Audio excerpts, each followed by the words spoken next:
Motorcycle के tyre का puncture ठीक करना। नमस्ते, इस सत्र में आपका स्वागत है जो मोटरसाइकिल के टायर का पंचर ठीक करने पर है। एक मोटर सवार के लिए सबसे बुरी घटना उसके मोटरसाइकिल का टायर सपाट होना है और उससे होने वाली असुविधा है। हालांकि आजकल टायर टेक्नोलॉजी एवं रस्तों में काफ़ी सुधार हुआ है, जिससे पंचर जैसी समस्या कम उभरती है। टायर के अंदर कोई भी विदेशी चीज घुसना जैसे कील, स्पाइक, पत्थर, कांटे वगैरह पंचर का मूल कारण है। टायर उसकी केसिंग में हवा भरी हुई ट्यूब का इस्तेमाल करता है। इसलिए जब टायर या ट्यूब में कोई नुकीली चीज जैसे कील या अन्य धार वाली चीज चुभ जाए, टायर में से हवा तुरंत ही निकलनी शुरू होती है। टायर के पंचर को आसानी से ठीक किया जा सकता है। इस सत्र में हम मोटरसाइकिल के टायर का पंचर ठीक करना सीखेंगे। विधि में जाने से पहले आइए औजार और सामग्री पर एक नज़र डालते हैं। ज़रूरी औजार और सामग्री है: air compressor, tyre repair kit, 2 motorcycle tyre lever, double ended spanner या ring spanner, needle nose plier, Phillips और फ्लैट टिप स्क्रू ड्राइवर, साफ करने के लिए कपड़ा, टूल्स ट्रे, पार्ट्स ट्रे, बाल्टी, साबुन का पानी, valve core removal tool, spoke adjustment spanner, 10 centimetre लंबी steel ruler, tyre pressure gauge, बक्सा या खोखली ईंट या कोई आधार, चौक और चौक पाउडर, सैंड पेपर और इन्फ्लेशन वाल्व। अब हम मोटरसाइकिल का पंचर ठीक करने का तरीका देखेंगे। सबसे पहले हम मोटरसाइकिल से टायर निकालेंगे। इसके लिए स्क्रू ड्राइवर से स्क्रू निकालिए।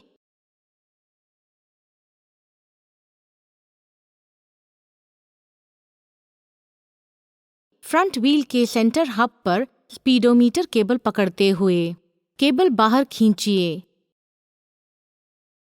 ब्रेक केबल के व्हील एंड पर स्थित लॉक नट जो ब्रेक आर्म पर जुड़ा है ढीला कीजिए।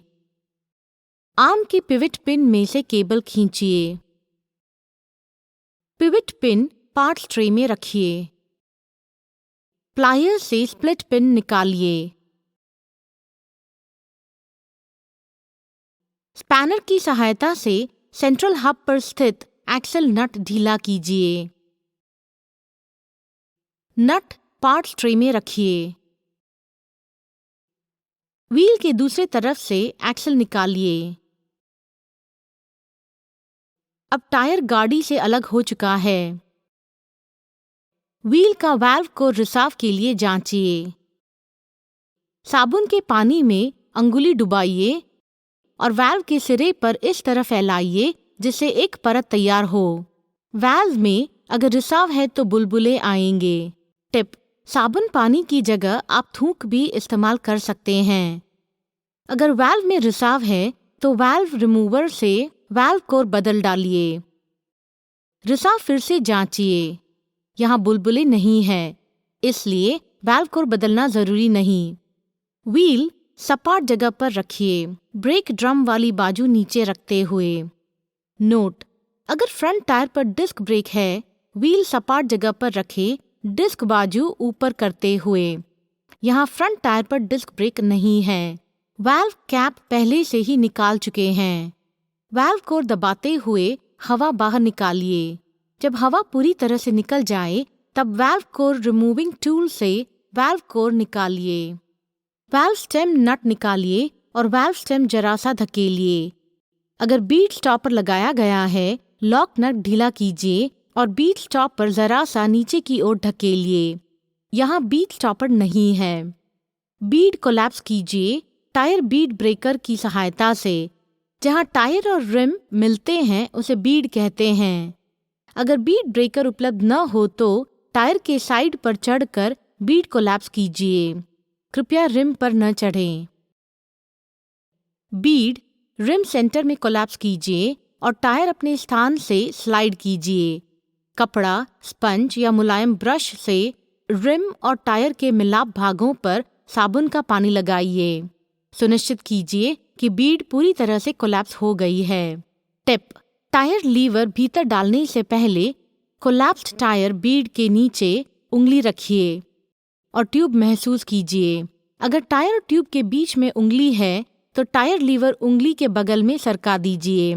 इससे ट्यूब हानि से बचेगा। चेतावनी, अगर लीवर बहुत भीतर डाला जाए तो वे ट्यूब को पकड़कर हानि पहुंचाएंगे। वाल्व के विरुद्ध बाजू से मोटरसाइकिल टायर लीवर भीतर डालें। अगर वाल्व रिम के मध्य से निकलता है तो बाजू का महत्व नहीं है। टायर बीड के ठीक नीचे अंदाजे से 1 या 2 सेंटीमीटर पर टायर लीवर भीतर डालें। रिम पर बीड को उठाइए लीवर की सहायता से। टिप: रिम पर नहीं बल्कि टायर पर अपने घुटने फैलाकर टायर लीवर भीतर डालने की कोशिश करें। इससे टायर स्थिर रहता है और निकालना आसान हो जाता है। अगर हो तो रिम प्रोटेक्टर का भी इस्तेमाल कर सकते हैं। दूसरा टायर लीवर पहले टायर लीवर से लगभग 30-50 मिलीमीटर पर भीतर डालिए और रिम से टायर निकालिए थोड़ा थोड़ा करके। टिप: एक साथ बहुत ज़्यादा बीड निकालने की कोशिश मत कीजिए। आधी बीड निकलने तक यह कार्य करते रहें। फिर हाथ से बची हुई बीड निकालिए। बीड निकालने के बाद ज़रूरत होने पर बीड को साबुन के पानी और कपड़े से साफ कीजिए।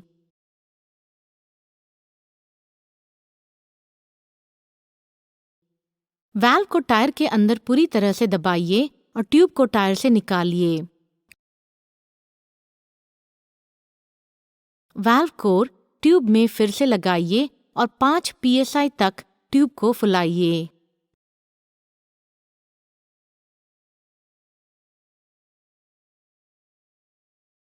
बाल्टी भर पानी में ट्यूब डुबोइए। जहां पंचर है वहां से बुलबुले आएंगे। फिर ट्यूब को सुखाइए। पंचर के इर्द गिर्द चॉक से 5 सेंटीमीटर एक गोल बनाइए। वाल्व को निकालकर ट्यूब की हवा निकालिए। कपड़े से गोल का भाग साफ कीजिए। 4 सेंटीमीटर व्यास क्षेत्र को खरखरा बनाइए सैंडपेपर से। खरखरे क्षेत्र पर वल्कनाइजिंग सीमेंट की पतली परत लगाइए।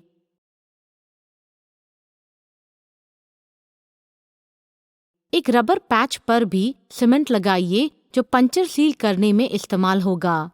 छोटा ब्रश या ट्यूब ओपनिंग से सीमेंट समानता से फैलाइए। आप इसके लिए अंगुली का भी इस्तेमाल कर सकते हैं। सीमेंट को सूखने दें 10 मिनट तक। पंचर क्षेत्र के मध्य में पैच लगाइए। विभिन्न साइज के पंचर सीलिंग पैच आसानी से उपलब्ध हैं। पंचिंग रोलर से ट्यूब का सील किया भाग कुछ सेकंड के लिए घिसिए जिससे पंचर पर सील अच्छी तरह से चिपके। टायर के अंदरूनी भाग को कील, पत्थर या नुकीली चीजों के लिए जांचिए और अगर हो तो प्लायर से निकालिए। वाल्व कोर फिर से वाल्व में बिठाइए। कंप्रेस्ड हवा से उसे फुलाइए। अब पंचर ठीक हुआ है या नहीं यह जानने के लिए साबुन का पानी पैच के किनारे पर लगाइए।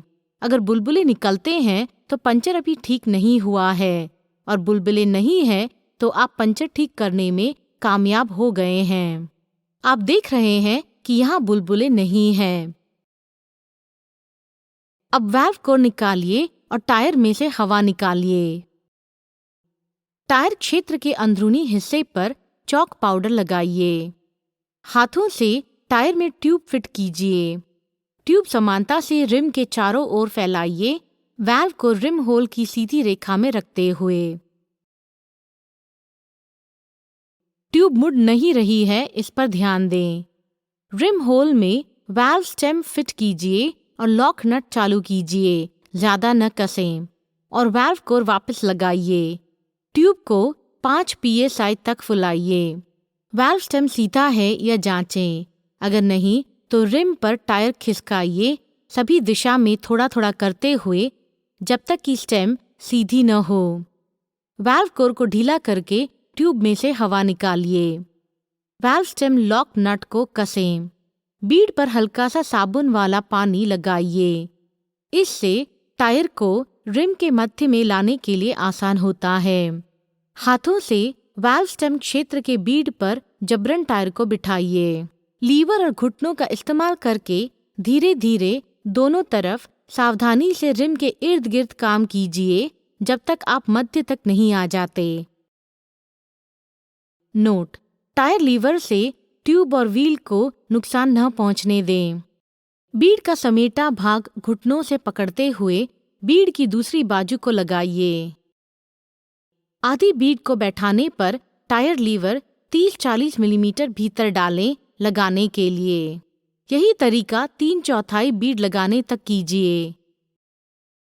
टिप: दूसरा टायर लीवर निकालने के लिए एक टायर लीवर खड़ा पकड़ें।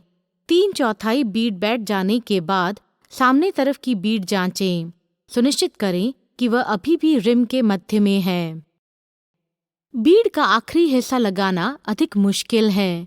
रिम और बीड को नुकसान पहुंच सकता है अगर जिस स्थान से आप काम कर रहे हैं वहां के सामने वाले बाजू पर बीड रिम मध्य में नहीं है तो अपने हाथों का और अंगूठे का इस्तेमाल करके टायर बीड रिम के मध्य की ओर वाल्व के पास धकेलिए।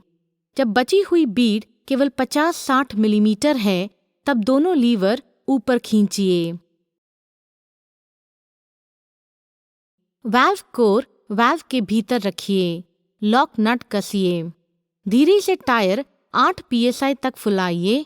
टायर एवं रिम का स्थान देखते हुए वे परिधि में फिट होने चाहिए।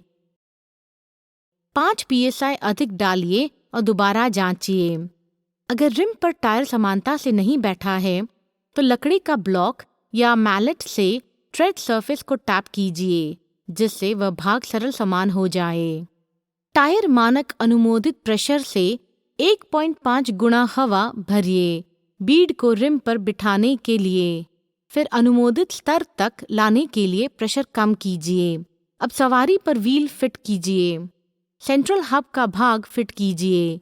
फॉक में टायर फिर से फिट कीजिए और एक्सल अंदर की ओर स्लाइड कीजिए। स्पैनर से फ्रंट एक्सल नट फिक्स कीजिए। एक्सल नट में स्प्लिट पिन फिक्स कीजिए और उसे नीडल नोज प्लायर से फिक्स कीजिए। ब्रेक आर्म पर ब्रेक केबल का नीचे वाला हिस्सा फिर से फिट कीजिए। स्पीडोमीटर केबल फिर से फिट कीजिए। सेट स्क्रू या रिटेनिंग क्लिप कसिए।